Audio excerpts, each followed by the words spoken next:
नमस्कार। भारत माता की, भारत माता की।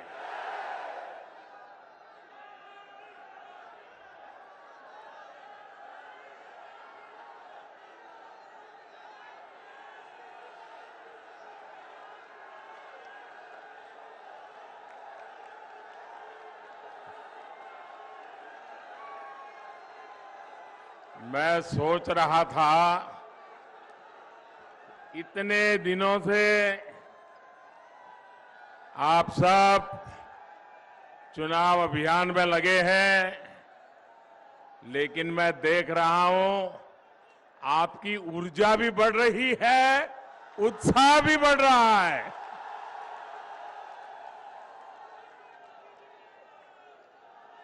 दिसंबर महीने में मैं कानपुर शहर में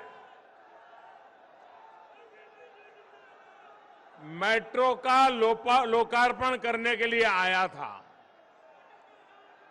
और मैंने देखा हजारों हजारों लोग, माताएं बहनें मुझे आशीर्वाद देने के लिए आए हुए थे। आज कानपुर देहात भी हम सभी पर ऐसा ही स्नेह दिखा रहा है। आपका ये प्यार ही मुझे निरंतर प्रेरित करता है कि आपके लिए दिन रात मेहनत करूं, दिन रात आपके लिए मैं खुद को खपाता रहूं। साथियों, कानपुर देहात बिठूर की इस पावन धरती में हमें गुरु परंपरा से लेकर आजादी तलक हर प्रकार का जीवन में एक ललक, एक जोम, एक कमिटमेंट हमें नजर आता है। आज हमारे साथ जालौन के भी लोग वर्चुअली जुड़े हुए हैं। हाथ से बने रंग बिरंगे कागजों के लिए प्रसिद्ध जालौन की धरती को भी मैं प्रणाम करता हूं। साथियों, मैं कानपुर देहात का एक और वजह से बहुत आभारी हूं। कानपुर देहात ने अपने सपूत को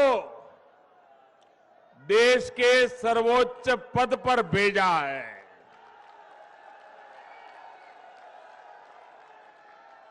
मैं जब भी हमारे आदरणीय राष्ट्रपति जी से मिलने जाता हूं तो वो मुझसे आप लोगों के बारे में, कानपुर देहात जिले के जीवन के बारे में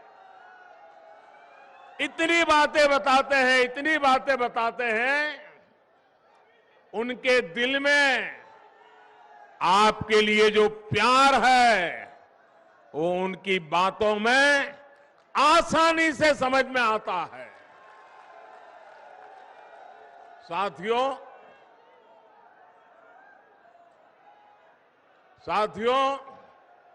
आज उत्तर प्रदेश में दूसरे चरण और उत्तराखंड में और गोवा में मतदान हो रहा है।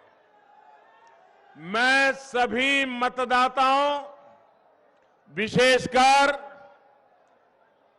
फर्स्ट टाइम वोटर से आग्रह करता हूं कि ज्यादा से ज्यादा संख्या में वोट देने का उनका ये पहली बार मौका, उस मौके को जाने न दे, ताकि अपने जीवन में उनको याद रहेगा कि कितनी छोटी उम्र में पहला वोट डाला था।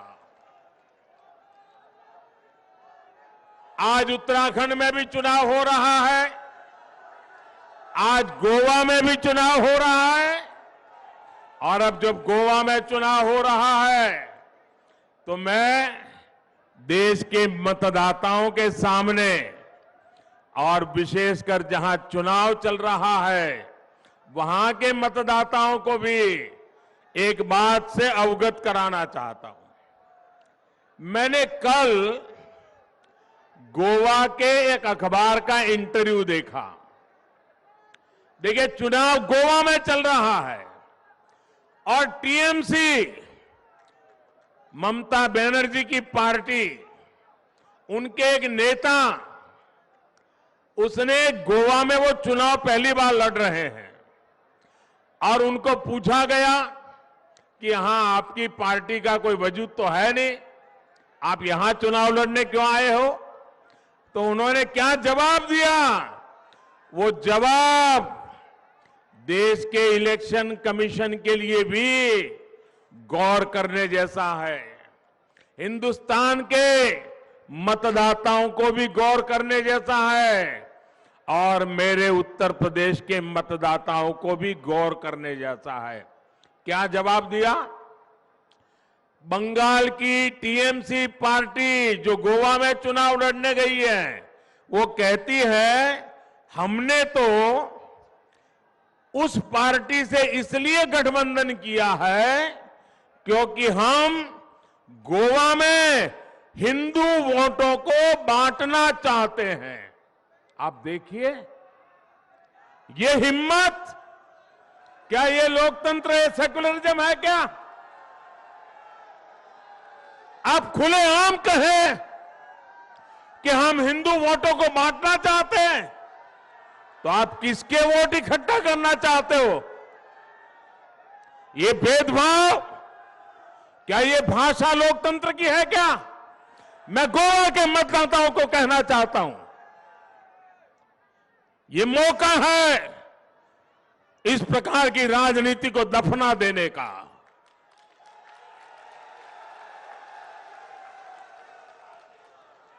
मेरे प्यारे साथियों, उत्तर प्रदेश में दूसरा चरण का जो ट्रेंड आया है, और पहले चरण की वोटिंग जो हुई है, इसने 4 बातें बहुत साफ कर दी है। पहला, भाजपा की सरकार, योगी जी की सरकार फिर से आ रही है,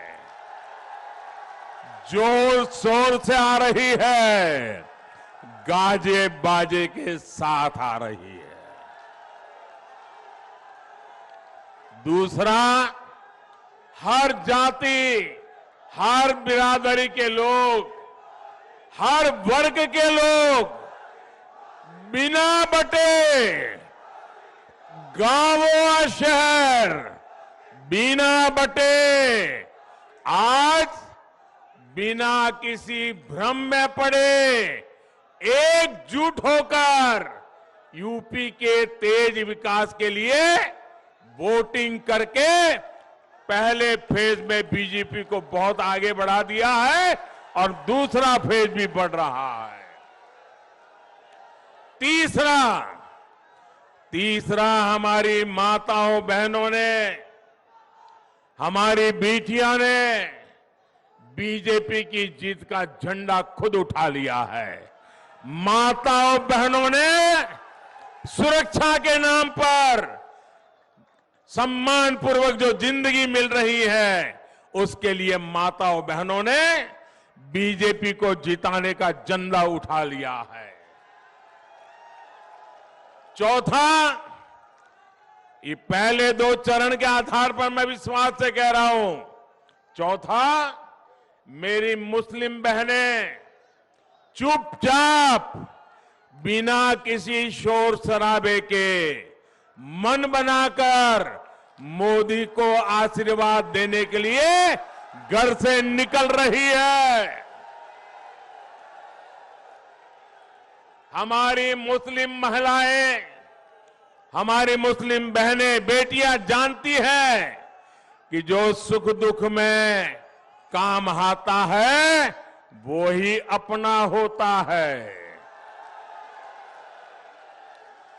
इन 4 बातों ने इन गौर परिवारवादी लोगों का चारों खाने पर चित्त कर दिया है भाइयों, उनको पराजित कर दिया है। यूपी के लोगों ने इन्हें 2014 में हराया, 17 में फिर से हराया, 19 में फिर एक बार हराया और अब 22 में भी गौर परिवारवादी फिर से हारेंगे।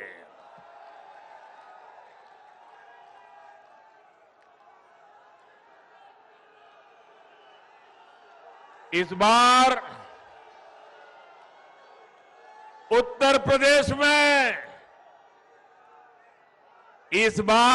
प्रदेश में रंगों वाली होली 10 दिन पहले ही मनाई जाएगी।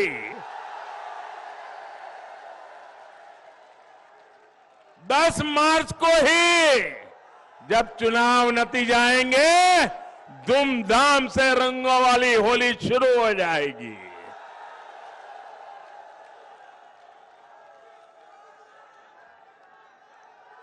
भाजपा की प्रचंड जीत की खुशी मनेगी। हर बार ये लोग चुनाव में आते हैं तो नया पार्टनर लेकर के आते हैं, नया साथी लेकर के आते हैं। नए साथी के कंधे के भरोसे चलने की कोशिश करते हैं।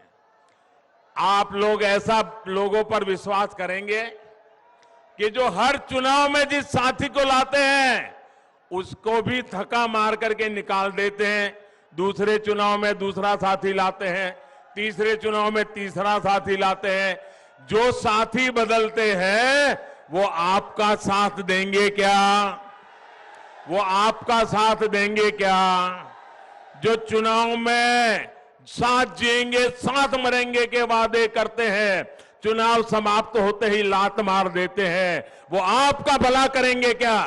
अरे जो अपने साथियों पे भरोसा नहीं करते वो आप पे भरोसा करेंगे क्या? आपका भला करेंगे क्या? आपको साथ देंगे क्या? तो ऐसे लोगों पर हम भरोसा कर सकते हैं क्या? ऐसे लोगों के साथ हम चल सकते हैं क्या? जो सिर्फ गौर परिवार का भला करना चाहते हैं, वो कभी हमें के युवाओं का भला करेंगे क्या? यहां की माताओं बहनों का भला करेंगे क्या? यहां की बेटियों का भला करेंगे क्या? और इसलिए भाइयों बहनों, मैं आपसे आग्रह करने आया हूं, सारी समस्याओं का समाधान विकास में ही है। हमें विकास के रास्ते पर चलना है।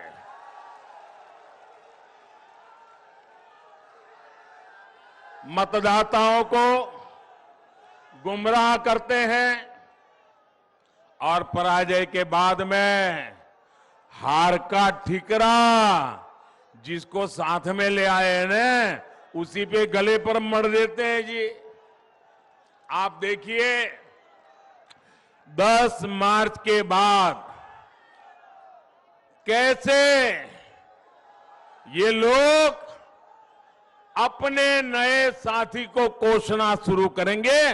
दोनों एक दूसरे को तू मैं करेंगे।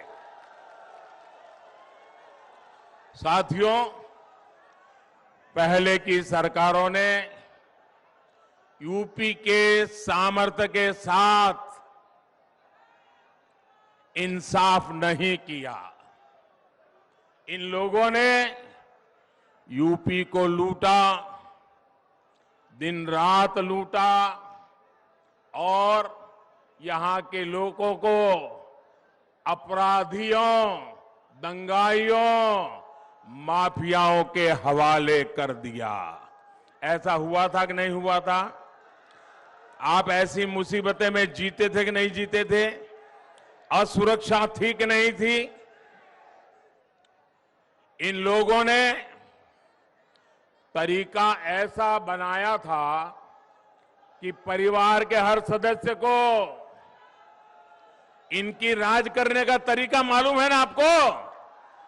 ये गौर परिवारवादी जब राज करते थे तो परिवार के सदस्यों को अलग अलग इलाका बांट देते थे।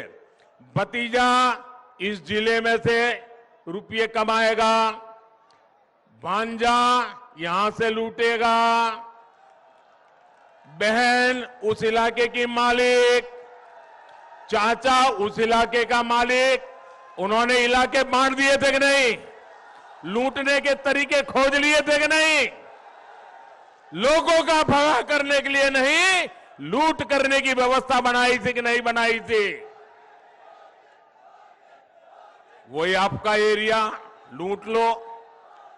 भाइयों बहनों, इन लोगों का बस चलता, इन लोगों का बस चलता तो कानपुर और कानपुर की तरह ही यूपी के और शहरों में एक एक मोहल्ला माफियागंज के नाम से बना देंगे। क्या हर शहर में माफियागंज मोहल्ला चाहिए क्या?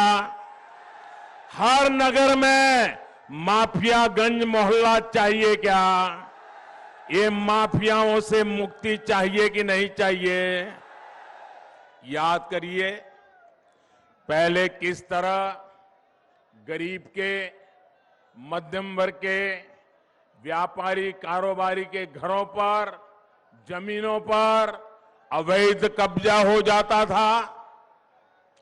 योगी जी की सरकार ने इन भू माफियाओं पर ऐसी शक्ति दिखाई, ऐसी शक्ति दिखाई कि उनकी माफियागिरी आखिरी सांसें गिन रही है। उनकी माफियागिरी आखिरी सांसें गिर रही है। अगर उनको सपा जैसा डॉक्टर मिल गया तो फिर से सांसें दौड़ने लग जाएगी। अब ये परिवारवादी इन माफियाओं को नई ताकत देने का बहाना ढूंढ रहे हैं, इसलिए उनको सरकार चाहिए। आपने देखा कि बीते कुछ दिनों में कितने ही वीडियो निकले हैं। आपने देखा होगा वीडियो, इनके गुंडों ने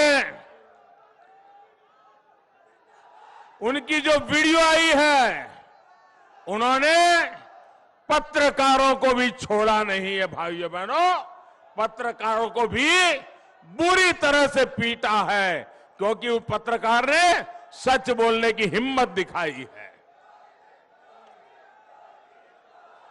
यूपी के लोगों को इनसे सतर्क रहना है। इन लोगों का सरकार भी लौटने नहीं देनी है। भाइयों और बहनों, गरीब का कल्याण, उसका सशक्तिकरण भाजपा की सर्वोच्च प्राथमिकता है। आप याद करिए, 2017 से पहले जब इन गौर परिवारवादियों की सरकारें थी, तब आए दिन यूपी में राशन घोटाले की खबरें आती थी कि नहीं आती थी? राशन घोटाला होता था कि नहीं होता था? गरीब का राशन मार लिया जाता था कि नहीं मार लिया जाता? इन लोगों ने लाखों फर्जी राशन कार्ड बनाकर राशन माफियाओं का दानव ऐसा पैदा कर दिया था जो गरीब को भूखे रहने के लिए मजबूर करता था। डबल इंजन की सरकार ने फर्जी राशन कार्डों के इस खेल को खत्म कर दिया। आज यूपी के करोड़ों नागरिकों को मुफ्त राशन का डबल बेनिफिट मिल रहा है, पूरा बेनिफिट मिल रहा है। यही कारण है कि 100 साल के बाद इतने बड़े संकट में, इतनी बड़ी दुनिया की महामारी, दुनिया की इतनी बड़ी बीमारी में भी गरीब का चूल्हा जलता रहा है भाई। और मेरी माताओं बहनों, संकट अगर आ भी गए हैं, ये मोदी है, मेरी गरीब मां बहन का चूल्हा कभी बुझने नहीं देगा। One nation one ration card योजना भी मदद कर रही है। अगर यूपी का कोई परिवार किसी दूसरे राज्य में जाए, अगर वो उत्तर प्रदेश से मानो गुजरात चला गया, महाराष्ट्र चला गया, कर्नाटक चला गया, पंजाब चला गया, तो उसको अब उसके राशन कार्ड भले यूपी का होगा, उसको पंजाब में भी राशन मिलेगा, महाराष्ट्र में भी राशन मिलेगा, मुंबई में भी राशन। एक राज्य से दूसरे राज्य कोई जाएगा, गरीब आदमी भूखा नहीं मरेगा। भाई और बहनों, डबल इंजन की सरकार का काम कैसा होता है? एक गरीबों को पक्के आवास की योजना में भी दिखता है। पहले की सरकार ने पूरे कार्यकाल में गरीबों के लिए घर बनाने में कितनी उदासीनता रखी। मुझे बताइए, भारत सरकार पैसे भेजे, गरीब को घर चाहिए, मोदी घर बनाना चाहता है, लेकिन 2014 में यहां ऐसी सरकार थी, वो गरीबों के लिए घर बनाने के लिए तैयार नहीं थी। ये योगी जी की सरकार बनने के बाद काम हुआ और मुझे खुशी है, हमने जो पैसा दिल्ली से भेजा, पाई पाई का उपयोग हुआ और उत्तर प्रदेश में 34 लाख, आंकड़ा सुन लीजिए भैया, 34 लाख पक्के घर गरीबों को बना करके दिए गए। 34 लाख। कितने कितने भैया, कितने? 34 लाख। और आज एक घर की कीमत होती है कितनी भाई? लाखों में होती है कि नहीं होती है? इसका मतलब उत्तर प्रदेश में 34 लाख गरीब जो उनको घर मिला, वो लखपति हुए कि नहीं हुए? मोदी ने आकर के 34 लाख गरीबों को लखपति बनाया कि नहीं बनाया? योगी जी ने लखपति बनाया कि नहीं बनाया? और इसमें भी 13 लाख घर हमारे दलित भाई बहनों को मिले हैं। भाइयों, कोई भेदभाव नहीं। भाइयों और बहनों, गौर परिवारवादियों ने उत्तर प्रदेश की महिलाओं की कभी इज्जत नहीं की, कभी उनका दुख दर्द नहीं समझा। किसी भी मजहब की महिलाएं हो, किसी भी पंथ की बेटियां हो, हमारी सरकार बिना भेदभाव उनके हितों की रक्षा में जुटी है। जन धन बैंक खाते खुले, सबसे ज्यादा लाभ बेटियों को हुआ। मुद्रा योजना हो, सबसे अधिक लोन बेटियों को मिले। स्वयं सहायता समूहों के बिना बिना गारंटी ज्यादा पैसा देना हो, सबसे अधिक लाभ हमारी मां बहन बेटियों को मिला। नल से जल हो, बेटियों की सुविधा सबसे अधिक बढ़ी। घर घर शौचालय बने, इज्जत घर बने, तो बहनों बेटियों को अपमान से, पीड़ा से मुक्ति दिलाने का काम भी मोदी और योगी सरकार ने किया।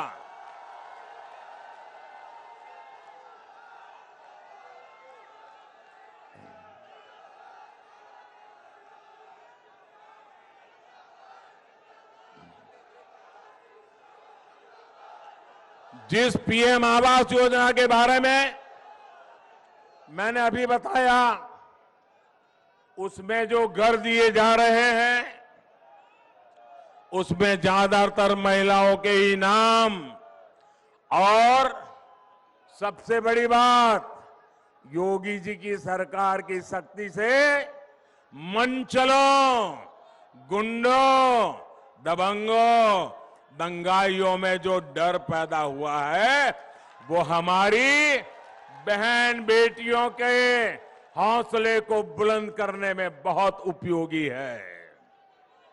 और इसलिए यूपी की हर बहन बेटी कह रही है, यूपी के लिए योगी उपयोगी है। और साथियों, महिलाओं के लिए जो काम हमारी सरकार ने किया है, उसकी बहुत बड़ी लाभार्थी मुस्लिम बहन बेटियां भी हैं।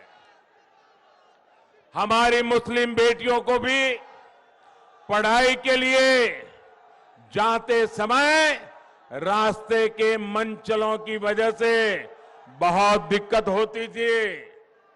जब यूपी में अपराधी कंट्रोल में आए, तो इसका लाभ मुस्लिम बहन बेटियों को भी मिला। मुझे खुशी है कि पिछले 7 सालों में स्कूल में, कॉलेजों में मुस्लिम बेटियों की संख्या भी बढ़ रही है। मेरा निरंतर प्रयास रहा है कि कैसे अपनी मुस्लिम बहन बेटियों का जीवन मैं आसान बना सकूं। आप कल्पना कर सकते हैं, आप जरा कल्पना करिए, हर पुरुष कल्पना करे। मैं जो बात बताता हूं, मैं मुसलमान पुरुषों की भी कहता हूं, आप जरा कल्पना कीजिए, मायके से अगर औरत खाली हाथ लौटती है, तो फटाक से 3 तलाक दे दिया जाए। ससुराल से पत्नी बाइक लेकर के नहीं भाई, तो 3 तलाक दे दी जाए। ससुराल से अपनी पत्नी सोने की चेन लेकर के नहीं आई, तो 3 तलाक दे दो। घड़ी मंगवाई, घड़ी नहीं आई, 3 तलाक दे दो। मोबाइल मंगवाया, मोबाइल नहीं आया, 3 तलाक दे दो।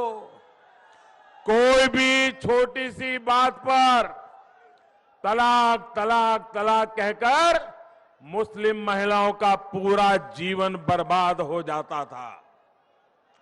और सिर्फ उस मुस्लिम महिला का ही नहीं, आप उस बेटी के पिता का दर्द समझिए, उस बेटी की मां का दर्द समझिए। जब बेटी वापस चली आए, तो उसके मन पर कितनी गुजरती होगी। वो हमेशा इस डर में जीती थी कि कहीं बेटी 3 तलाक ना हो जाए। साथियों, आज देश की हर मुस्लिम बहन बेटी के पास 3 तलाक के खिलाफ कानून की सुरक्षा हमने दी है। एक रिपोर्ट में सामने आया है, 3 तलाक का कानून बनने के बाद यूपी की हजारों बेटियों का घर टूटने से बचा है, तबाह होने से बचा है। मेरी बहन बेटियां बच गई है और उनके मायके वाले भी बच गए हैं। गौर परिवारवादियों ने किसानों और खासकर छोटे किसानों को भी हमेशा धोखा दिया है। ऐसे छोटे किसानों की चिंता पूरे देश में सिर्फ और सिर्फ भारतीय जनता पार्टी कर रही है। हमने छोटे किसानों के लिए पीएम किसान सम्मान निधि शुरू की, उसके बैंक खाते में सीधे पैसे भेजना शुरू किया। हमने फसल बीमा के नियमों में बदलाव किया, उनके लिए विशेष हमने पेंशन योजना शुरू की। हम किसानों के क्रेडिट कार्ड के दायरों को बढ़ा करके पशुपालन करने वालों को, मछली पालन करने वालों को भी हमने किसान क्रेडिट कार्ड का लाभ दिया। हम उत्तर प्रदेश में डेयरी सेक्टर को भी तेजी से विस्तार कर रहे हैं। ये डेयरी प्लांट अपनी बिजली की जरूरत गोबर से बनी बायोगैस से पूरी कर सके, इसकी भी व्यवस्था की जा रही है। इससे किसान को आय का एक और अतिरिक्त विकल्प मिलेगा और दूध न देने वाले पशुओं का उनको गोबर बेच करके भी कमाई का एक नया विकल्प हम पूरे उत्तर प्रदेश में देने जा रहे हैं। बूढ़ा पशु भी किसान को, पशुपालक को आय कराएगा। योगी जी की सरकार पहले ही ऐसे बेसहारा पशुओं के लिए गौशालाओं के निर्माण में पूरी ईमानदारी से काम कर रही है। 10 मार्च को दोबारा सरकार बनने के बाद इस अभियान को और गति दी जाएगी ताकि किसानों को कोई दिक्कत न हो। भाइयों और बहनों,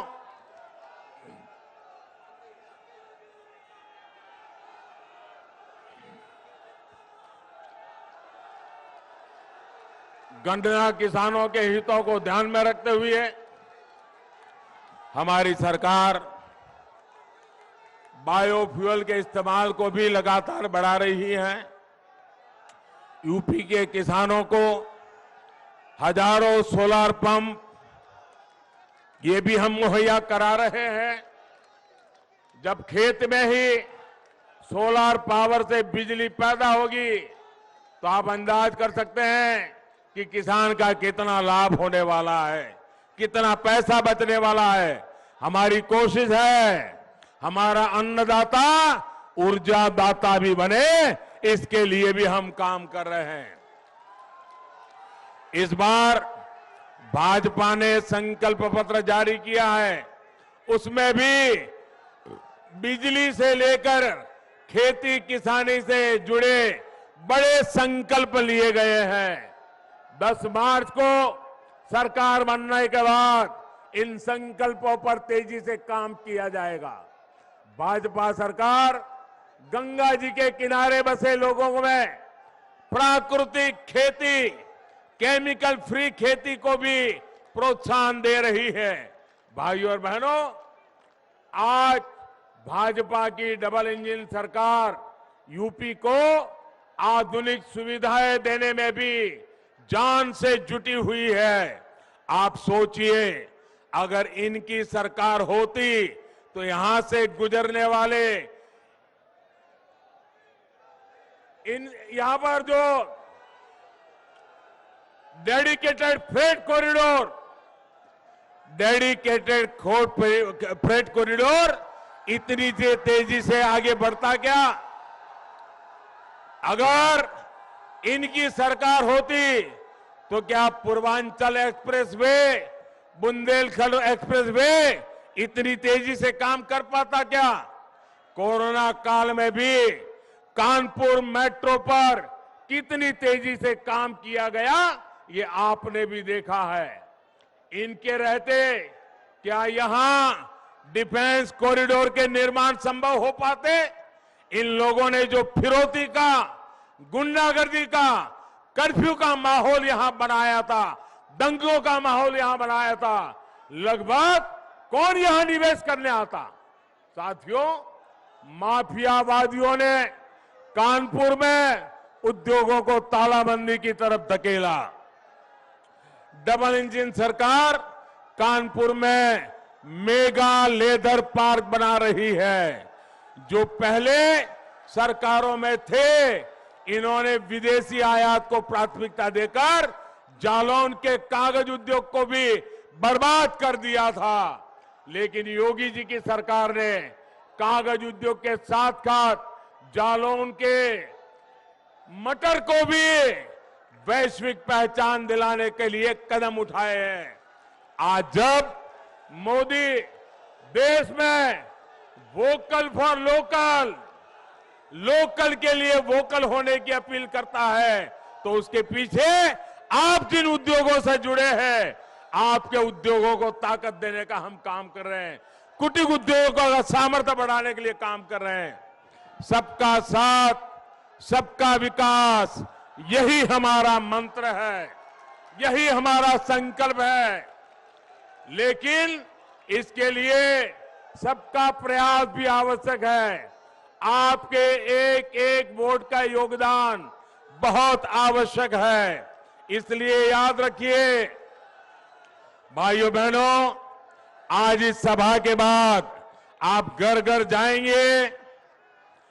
आप इस सभा के बाद घर घर जाएंगे, घर घर जाएंगे, घर घर जाएंगे।